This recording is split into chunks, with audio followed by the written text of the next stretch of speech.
Assalamualaikum warahmatullahi wabarakatuh. Perkenalkan, saya Filipina Apriana dari Universitas Amikom Purwokerto dari Fakultas Ilmu Komputer Program Studi Informasi akan mempresentasikan paper yang telah saya submit di Binko.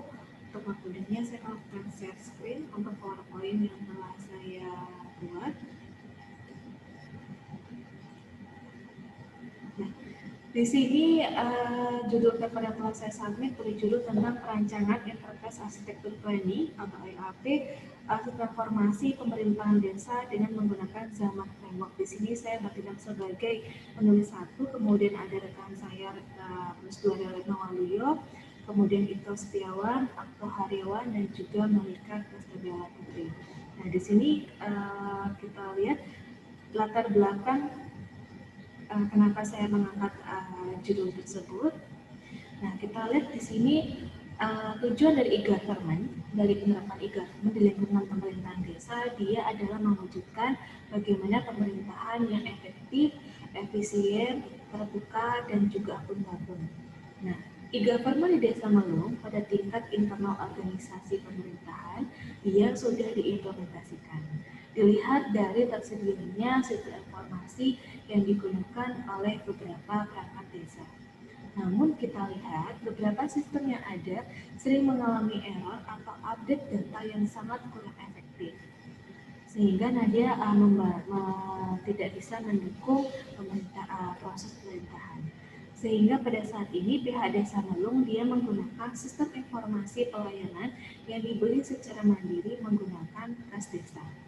Kemudian kelemahan sistem informasi ini masih bersifat semi manual, yaitu menggunakan Microsoft Excel dan diakses secara offline dan untuk mendukung penerapan e-government. Nah, kemudian dengan melihat permasalahan yang terjadi, perlu adanya sebuah perancangan sebuah sistem informasi yang dapat membantu suatu organisasi atau perusahaan atau pemerintahan untuk mencapai tujuan awal yang telah ditetapkan. Enterprise Architecture Planning atau EAP dia merupakan metode untuk menggambarkan mode operasional enterprise yang mencakup dari aspek perencanaan bisnis, operasional bisnis, otomasi, hingga infrastruktur teknologi informasi pendukungnya. Kemudian hasil perencanaan strategi SITI pada penelitian ini dia menggunakan metode Enterprise Architecture Planning dengan menggunakan Zahman Framework yang berupa inisialisasi perencanaan, modelan bisnis, sistem dan teknologi, arsitektur data, arsitektur aplikasi, arsitektur teknologi, dan juga portofolio aplikasi yang nanti di masa akan mendatang. Serta dalam penelitian ini telah dihasilkan sebuah model enterprise arsitektur yang diharapkan dapat memberikan gambaran yang sesuai dengan tujuan dari pemerintahan desa.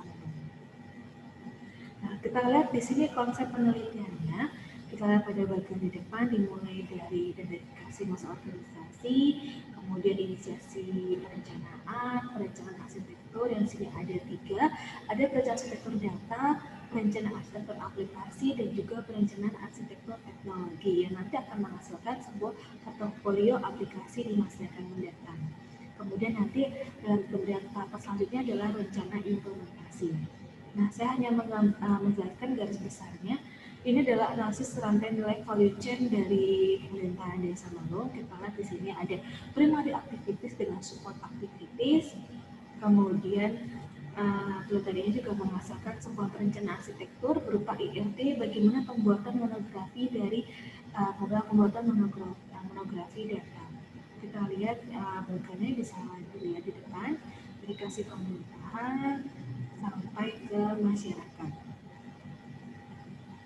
Nah, kemudian di sini arsitektur aplikasi dia menghasilkan bagaimana pengelolaan surat masuk dan keluar, pembuatan monografi desa, rekrutan perangkat desa, sampai pengadaan informasi.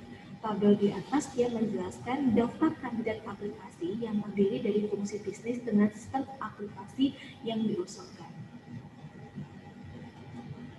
Nah, kemudian arsitektur teknologi infrastruktur, jaringan, dan cloud server, kita lihat gambar di samping menggambarkan tentang usulan infrastruktur jaringan komputer, sistem informasi, dan cloud server untuk masa mendatang yang diusulkan oleh penulis atau peneliti berdasarkan penelitian yang telah dilakukan.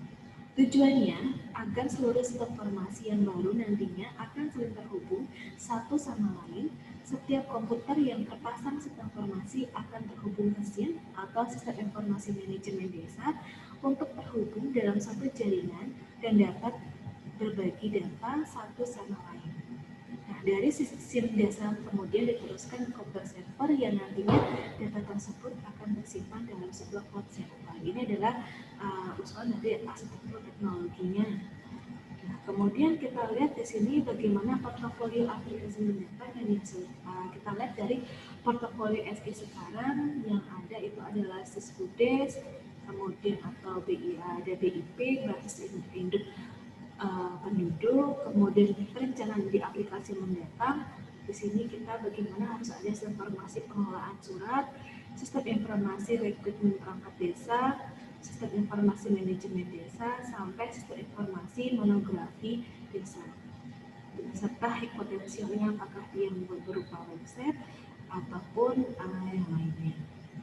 Nah, kemudian kesimpulan dari penelitian ini, hasil perencanaan strategi SIPI di sini berupa inisialisasi, perencanaan, pemodelan bisnis, sistem dan teknologi, kemudian ada arsitektur data, ada arsitektur aplikasi, arsitektur teknologi, dan portofolio aplikasi yang akan datang.